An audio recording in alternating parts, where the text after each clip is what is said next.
ইসলামী আন্দোলন বাংলাদেশ পাংশা উপজেলা শাখা কর্তৃক আয়োজিত আজকে এই সম্মেলনের সম্মানিত সভাপতি, দিগার ওলামায়ে কেরাম, সর্বস্তরের জনগণ ভাইয়েরা আমার,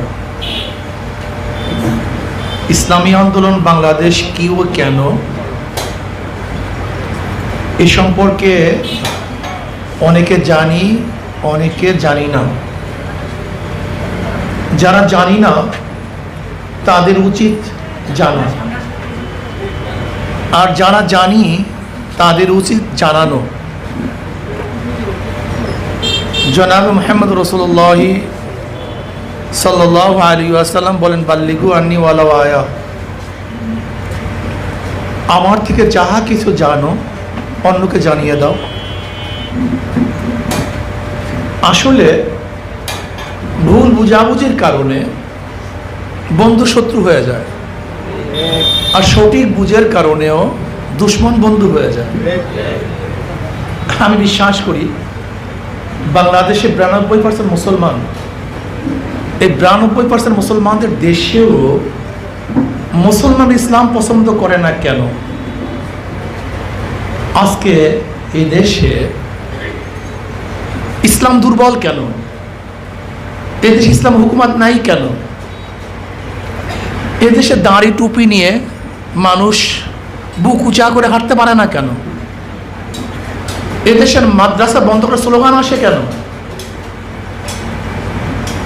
এসি তো অনেক জায়গাতেই চলে, কিন্তু অন্য জায়গা বাদ দিয়ে মসজিদের এসি বন্ধ করতে হবে, এই প্রস্তাব আসে কেন?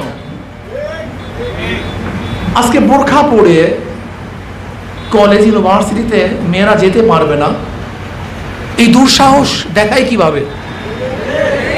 আজকে দাড়ি নিয়ে চাকরি করতে পারবে না বাংলাদেশের মধ্যে, এ কথা আসে কিভাবে?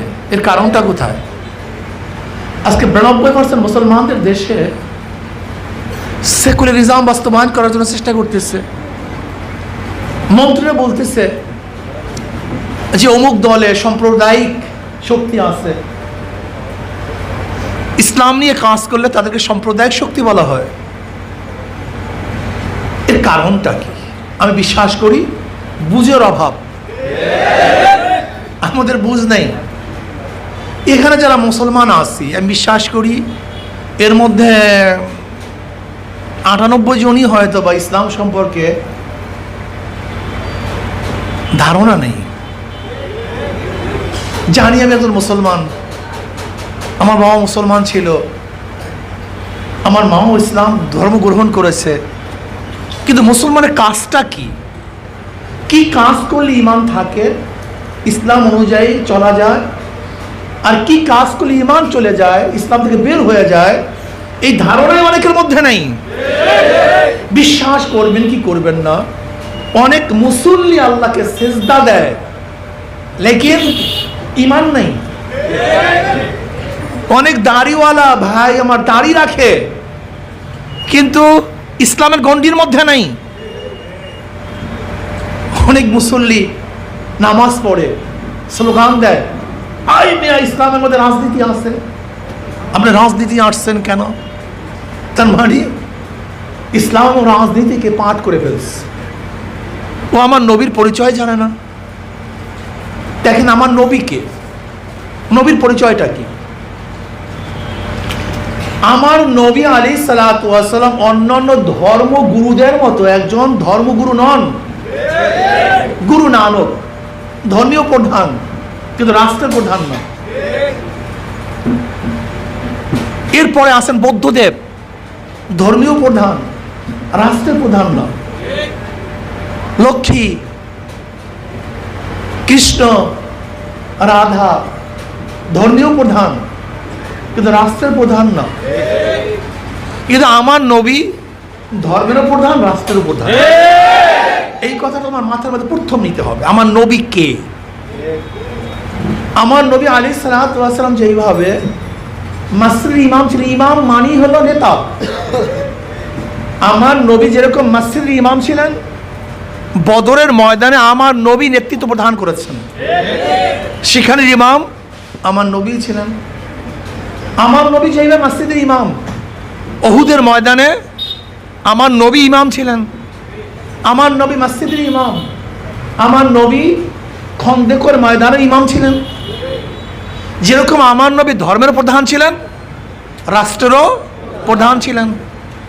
আমার নবী আলাইহিস সালাতু ওয়াস সালাম যেরকম মসজিদের ইমামতি করতেন, এইভাবে রাষ্ট্র পরিচালনা করতেন, একই ব্যক্তি। আমাদের দেশের অবস্থাটা কি? যারা ধর্মধর্ষী তারা রাষ্ট্র ছাড়ছি, আর যারা রাষ্ট্র ধর্ষী তারা ধর্ম ছাড়ছি। দেখেন আপনি, আওয়ামী লীগ, বিএনপি, জাতীয় পার্টি, জাসদ, বাসদ, যারা প্রচারিত রাজনৈতিক দল করে, তাদের প্রোগ্রামের মধ্যে সারাদিন কি? রাষ্ট্র, রাষ্ট্র, শুধু রাষ্ট্র, উন্নয়ন, এই উন্নয়ন, সেই উন্নয়ন। নিশ্চিত এখানে বিভিন্ন সংগঠনের লোক আছেন, কোনো সন্দেহ নেই। কিন্তু আমি যদি প্রশ্ন করি, আপনার নেতা কি এই কথা বলছে, এই কাজ করো তোমার মৃত্যু ইমানের সাথে হবে, তুমি এই কাজ করো তোমার কবরে আযাব হবে না, তুমি এই কাজ করো কিয়ামতের ময়দানে আরশের নিচে জায়গা পাবা, তুমি এই কাজ করো মিজানে তোমার নেকের পাল্লা ওজন হয়ে যাবে, তুমি এই কাজ করো কিয়ামতের ময়দানে নবী আলাইহিস সালাতু ওয়াস সালাম পবিত্র হাত মোবারকে হাউজে কাউসারে পানি পান করতে পারবা, তুমি এই কাজ করো তুমি পুসরাত পার দিয়ে জান্নাতে চলে যাবা। এরকম কোন প্রোগ্রাম, এরকম কোন বক্তব্য আপনার নেতারা কি দিয়েছে? দেয় নাই। শুধু কি এই রাস্তা করো, এই ঘাট করো, এই অন্ন, এই বস্ত্র, এই চিকিৎসা, এই বাসস্থান, বাস, এই মৌলিক অধিকার।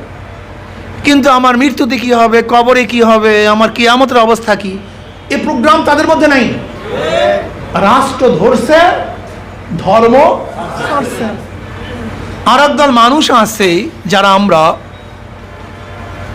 শুধু কবরের কথা, কিয়ামতের কথা, মিজানের কথা, পুলসরাতের কথা, কিন্তু গরিব লোকদের অবস্থাটা কি হবে? ক্ষুধার্ত ব্যক্তিদের ক্ষুধা নিবারণ কি করবে? বস্ত্রহীনদের বস্ত্রের ব্যবস্থা কি করবে? যারা চিকিৎসাহীন ধুকে ধুকে মরছে তাদের চিকিৎসার ব্যবস্থা কি করবে? যারা মূর্খ অবস্থা আছে তাদের সুশিক্ষার প্রদান কি করবে? আজকে দেশের মাল লুটপাট হয়ে যাচ্ছে, ডাকাতি হচ্ছে। এই 15 বছরে প্রায় 14 লক্ষ কোটি টাকা দেশ থেকে পাচার হয়ে গেছে। এই বছর সবচেয়ে সুইস ব্যাংকে বাংলাদেশের টাকা বেশি জমা হয়েছে। আজকে একটা 300 বা 500 টাকার বালিশের দাম 8,000 টাকা, একটা পর্দার দাম 80 লক্ষ টাকা, 80,000 টাকা। আজকে আপনারা দেখেছেন যে একটা স্ক্রুপ, 1 কেজি স্ক্রুপের দাম 1 কোটি টাকার উপরে, লোহার দাম নাট 1 কোটি টাকার উপরে, এমএস এই যে লোহা 1 কোটি টাকার উপরে। আজকে গোটা বাংলাদেশের টাকা সব লুটপাট হয়ে যাচ্ছে, দুর্নীতিতে দেশ ভরে গেছে, মানুষের অধিকার নাই। আজকে বিচারকদের স্বাধীনতা নাই, যাবে সেখানে কে দোষী কে নন দোষী দেখার বিষয় না, তুমি দল করো কি করো না। যদি দল করো, যদি তুমি খুনও করো, তুমি মুক্তি হয়ে যাবা। আর দল যদি না করো, আজীবন তোমাকে জেলে পুষতে হবে, মরতে হবে। সুবিচার নাই, মানুষের অধিকার নাই, চিকিৎসা নাই, সাম্যতা নাই, মানবিক মর্যাদা নাই, কিচ্ছু নাই। দেখবে কে? আজকে কেন্দ্রের অবস্থা কি, বিধবাদের অবস্থা কি, জেলেদের অবস্থা কি, তাঁতিদের অবস্থা কি, মজদুরদের অবস্থা কি? আমার খেটে খাওয়া মানুষের ন্যায্য অধিকার তারা পাচ্ছে কি পাচ্ছে না, দেখবে কে? না, দেখার কেউ নেই। আমরা শুধু ধর্ম ধর্ম, রাষ্ট্রের কোনো খবর নেই। যারা রাষ্ট্র রাষ্ট্র ধর্মের খবর নাই, যারা ধর্ম ধর্ম রাষ্ট্রের খবর নাই। অথচ জনাব মুহাম্মদ রাসূলুল্লাহ সাল্লাল্লাহু আলাইহি ওয়াসাল্লাম যেইভাবে ধর্মের চিন্তা করেছেন, এইভাবে রাষ্ট্রের চিন্তা করেছেন। শুধু কি তাই, আল্লাহ পাক রব্বুল আলামিন আমাদেরকে দোয়া শিক্ষা দিয়েছেন, রব্বানা আতিনা ফিদ দুনিয়া হাসানাতাও ওয়া ফিল আখিরাতি হাসানাতাও ওয়া কিনা আযাবান নার। প্রথমে দুনিয়া, আল্লাহ তুমি আমাকে দুনিয়াতেও ভালো রাখো, আখিরাতও ভালো রাখো, আখিরাতও হাসান দান করো, দুনিয়াতেও হাসান দান করো। অথচ দুনিয়ার কোনো চিন্তাই আমাদের মধ্যে নেই, গ্যাপ হয়ে গেছে। আমাদের শায়খ মুর্শিদ নব্বরাল্লাহু মারকাদহু পিসাবুদ চরমনায় দামাত রহমতুল্লাহ আলাইহি তিনি চিন্তা করলেন, জনাব মুহাম্মদ রাসূলুল্লাহ সাল্লাল্লাহু আলাইহি ওয়াসাল্লাম যেরকম ধর্মের প্রধান ছিলেন, রাষ্ট্রের প্রধান ছিলেন, মসজিদ ইসলামী কানুন অনুযায়ী চলে, মসজিদ ইসলামের নিয়ম অনুযায়ী চলে, মসজিদ জনাব মুহাম্মদ রাসূলুল্লাহ সাল্লাল্লাহু আলাইহি ওয়াসাল্লামের বাতলানো নির্দেশ অনুযায়ী চলে। ঠিক সংসদ জনাবে মুহাম্মদ রাসূলুল্লাহ সাল্লাল্লাহু আলাইহি ওয়াসাল্লাম নিয়ম অনুযায়ী চলতে হবে, কাল মাস মাউসুদের নিয়ম অনুযায়ী চলতে পারে না। দেখেন আজকে আমরা এখানে যারা আসছি আশা করি 100% মুসলমান। জনাবে মুহাম্মদ রাসূলুল্লাহ সাল্লাল্লাহু আলাইহি ওয়াসাল্লাম অনেক মহব্বত করি, কোনো সন্দেহ নেই, লেকিন নবীর আদর্শ পালন করতে চাই না, নবীর নেতৃত্ব মানতে চাই না। এর কেমন কথা হলো?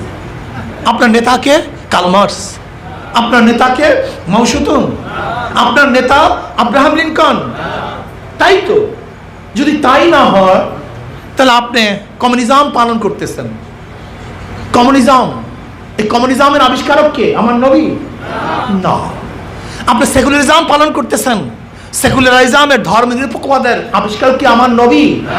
আমি ডেমোক্রেসি গণতন্ত্রবাদ পালন করতেছেন, এই গণতন্ত্রের আবিষ্কারক কি আমার নবী?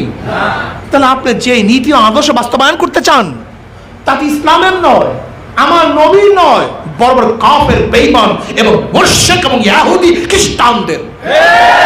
আপনি নেতৃত্ব মানছেন খ্রিস্টানদের, ইহুদিদের, কাফেরদের, নাস্তিকদের, আর আপনি দাবি করতেছেন আমার নেতা জনাব মুহাম্মদ রাসূলুল্লাহ সাল্লাল্লাহু আলাইহি ওয়াসাল্লাম আপনার চেয়ে বড় উপকার দুনিয়াতে কেউ হতে পারে না। আমি মুসলমান, আমার নাম ইসলাম অনুযায়ী, আমি মুসলমান, আমার বাপ মার বিবাহ হয়েছে ইসলাম অনুযায়ী, আমি মুসলমান, আমার জানাজা হবে ইসলাম অনুযায়ী, আমি মুসলমান, আমার কাফন হবে ইসলাম অনুযায়ী, আমি মুসলমান, আমার কবর হবে ইসলাম অনুযায়ী, আমি মুসলমান, আমার রাজনীতি হবে ইসলাম অনুযায়ী। আমি মুসলমান। আর ইসলামী রাজনীতি ব্যতীত, ইসলামী শাসন ব্যতীত এই দুর্নীতি বন্ধ করা সম্ভব না, কেউ করতে পারবে না, সম্ভব না, কেউ করতে পারবে না। কেন? দেখেন বিএনপির বিরুদ্ধে দেশে মানুষ আন্দোলন করেছে, অভিযোগ কে ছিল? চুরি, চুরি, ডাকাতি, দুর্নীতি, দুর্নীতি, দুর্নীতি। এই খাম্বা কেস, এই ট্রান্সফার কেস, এগুলো আমরা শুনি নাই? তারেকের বিরুদ্ধে এই খাম্বা কেস, ট্রান্সফার কেস, ওই কেস, এই টাকা, সেই টাকা, দুর্নীতি, চুরি, ডাকাতি, এত এত এত এত। আবার তার বিরুদ্ধে আন্দোলন করেছে। আসছে আওয়ামী লীগ। কিভাবে আসছে আপনারা ভালোই জানেন, 900 ভোটের মাধ্যমে আওয়ামী লীগ ক্ষমতায় এসছে। সেই আওয়ামী লীগ ক্ষমতা আসার পরে এখন আমরা কি দেখছি? দুর্নীতি, চুরি, ডাকাতি, লুটপাট, ব্যাস চলছে। কারণটা কি? ছোট্ট উদাহরণ দিলে বুঝতে পারবেন। একজনের নাম ক, কি নাম? একজনের নাম খ, কি নাম? আরেকজনের নাম গ, ক খ গ। তিনজনই চোর, তিনজনই চোর। ক্ষমতা আছে ক, সে কি করবে? জোরে বলেন। হটাও ক, আন্দোলন, সংগ্রাম, হরতাল, অবরোধ, হটাও ক। বসাও খ। বসছে কে? কে বসছে? খ। সে কি করবে? কথা বলেন না কেন? আন্দোলন, সংগ্রাম, অবরোধ, হটাও খ, বসাও গ। কি করবে? কারণটা কি? নেতার পরিবর্তন হয়েছে, আদর্শ চরিত্র পরিবর্তন হয় নাই। এই ক খ গ পরিবর্তনের মাধ্যমে চুরি বন্ধ হয় না, ডাকাতি বন্ধ হয় না, ধর্ষণ বন্ধ হয় না, যতক্ষণ নীতি ও আদর্শের পরিবর্তন না হবে। এর জন্য আমাদের শায়খ মুর্শিদ, আমার নেতা কি বলেছেন? শুধু নেতা নয়, নীতির পরিবর্তন চাই। হঠাৎ আওয়ামী লীগ কেন? দুর্নীতিবাজ, চোর, ডাকাত, বসাও বিএনপি, ওই বসাও খ, হটাও ক, ওই একই কেস। কি কথা ঠিক নয়? এই জন্য ক খ পরিবর্তন আমরা চাই না, আমরা চাই নীতি ও আদর্শের পরিবর্তন। নীতি ও আদর্শের পরিবর্তনের বাহিরে এদেশে কোনোদিন শান্তি আসতে পারে না। ওসির পর ওসি চলে যাবে, ডিসির পর ডিসি চলে যাবে, এসপির পর এসপি চলে যাবে, প্রশাসকের পর প্রশাসক চলে যাবে, এমপির পর এমপি চলে যাবে। নীতি ও আদর্শবিহীন এমপি যতদিন পর্যন্ত ক্ষমতায় না বসবে ততদিন পর্যন্ত দেশে শান্তি আসতে, মুক্তি আসতে, ন্যায় বিচার প্রতিষ্ঠিত হতে পারে না, গরিবের অধিকার কোনোদিন বাস্তবায়ন হতে পারে না। এর জন্য আমি আমার মুসলিম বন্ধুদেরকে বলবো, মুসলমানদের জন্য ইসলামী আন্দোলনের বাহিরে কোনো সংগঠন করা তো জায়েজই নাই, হারাম, ঈমান থাকবে না। মুসলমান ইসলামের বাহিরে কোনো নীতি ও আদর্শের মধ্যে শান্তি আছে এই বিশ্বাস করলে ঈমান থাকবে না। কেন আমরা কি বলছি? ইনিল হুকমু ইল্লা লিল্লাহ, ইন্নাদ দীনা ইনদাল্লাহিল ইসলাম। আল্লাহর কাছে একমাত্র ধর্ম, আদর্শ, নীতি ইসলাম। যদি কেউ বলে ইসলাম নয় সেকুলার, ইসলাম নয় ডেমোক্রেসি, ইসলাম নয় কমিউনিজম, বিশ্বাস করেন যদি জেনে বুঝে এই কথা কেউ স্বীকার করে ঈমান থাকবে না। আর যদি না জানে না বুঝে সেটা ভিন্ন কথা, কিন্তু বুঝে শুনে যদি এই কাজ কেউ করে তাহলে ঈমান থাকবে না। কাজে প্রত্যেকটা মুসলমানের দরকার ইসলামী আন্দোলন করা। চরমনাই ভালো লাগে না বাবা, দরকার নাই চরমনাই, আপনাকে মসজিদে নামাজ পড়তে হবে, কিন্তু এই ইমামের প্রশ্নে আমার ভালো লাগে নামাজ পড়তে, আপনি বাদ দেন ইমাম আর এক মসজিদে যান, কিন্তু মন্দিরে যাওয়ার ইজাজত নাই, মন্দিরে যেতে পারবেন না, গির্জায় যেতে পারবেন না। আপনি কোরআন ও হাদিস শিখবেন, আপনাকে মাদ্রাসায় যেতে হবে, কলেজ ইউনিভার্সিটি থেকে কোরআন ও হাদিস শিক্ষা গ্রহণ করা যাবে না।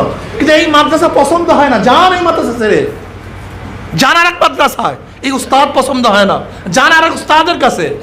কিন্তু যদি আপনি কোরআন ও হাদিস শিখতে চান তাহলে যে কোনো একজন আলেমের কাছে যেতেই হবে। যদি আপনি ঈমান ও ইসলাম নিয়ে থাকতে চান, মরতে চান, অবশ্যই আপনি ইসলামী হক ইসলামী সংগঠন করতে হবে।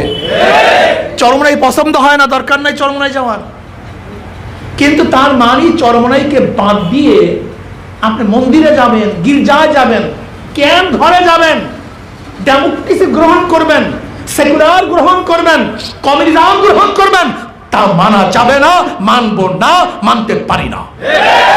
আমি মুসলমান, আমি যাব কিভাবে অন্য জায়গায়? আমার বাপকে অস্বীকার করবো কিভাবে? আমি যেই বংশের লোক সেই বংশকে অস্বীকার করবো কিভাবে? আমি মুসলমান ইসলামকে অস্বীকার করবো কিভাবে?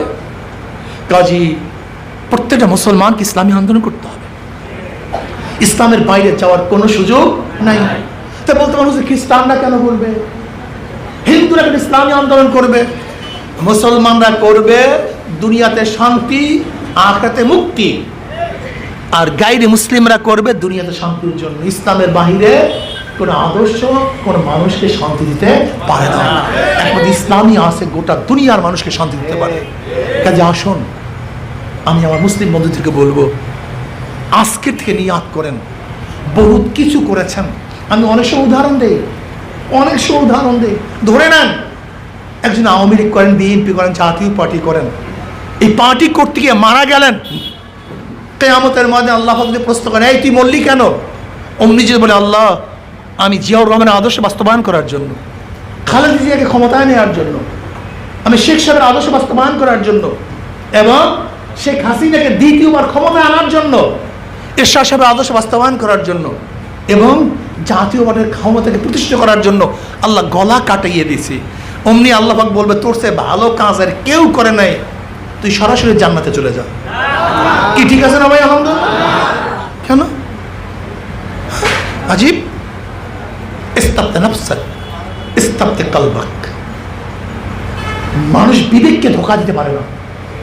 দেখেন কেউ বলে না হা, সবাই বলছে না। কিন্তু আমি যদি প্রশ্ন করি, যদি আপনি ইসলামকে রক্ষা করার জন্য, ইসলামকে বাস্তবায়ন করার জন্য, আমার নবীর আদর্শ প্রতিষ্ঠা করার জন্য মারা যান, আর কিয়ামতের ময়দানে আল্লাহ পাক যদি প্রশ্ন করে, তুই মরলি কেন? যদি আপনি বলেন আল্লাহ তোমার জমিনে তোমার হুকুমতকে বাস্তবায়ন করার জন্য, তোমার নবীর আদর্শ বাস্তবায়ন করার জন্য, আমি দ্বীনকে প্রতিষ্ঠিত করার জন্য আমি গলা কাটিয়ে দিছি, আল্লাহ বলবেন তোর সে খারাপ কাজ দুনিয়াতে কেউ করে নাই, সরাসরি জাহান্নামে চলে যাবে। কি বলবে? দেখছেন আপনারা যারা বলছেন এই মাত্র না বা হ, সবাই কিন্তু আলেম না, সবাই ফতুয়া জানেন না, কিন্তু বিবেক বলে এই কাজ করে আমি জান্নাতে যাব, এই কাজ করে আমি জাহান্নামে যাব। বিবেককে ধোঁকা দেওয়া যায় না রে পাগল, ওরে পাগল, বিবেককে ধোঁকা দেওয়া যায় না। বিবেক সবসময় তোমাকে নাড়া দেয়, কাজ করিস না, এই কাজ করিস না। তারপর আমরা করি নফসের চাহিদা অনুযায়ী।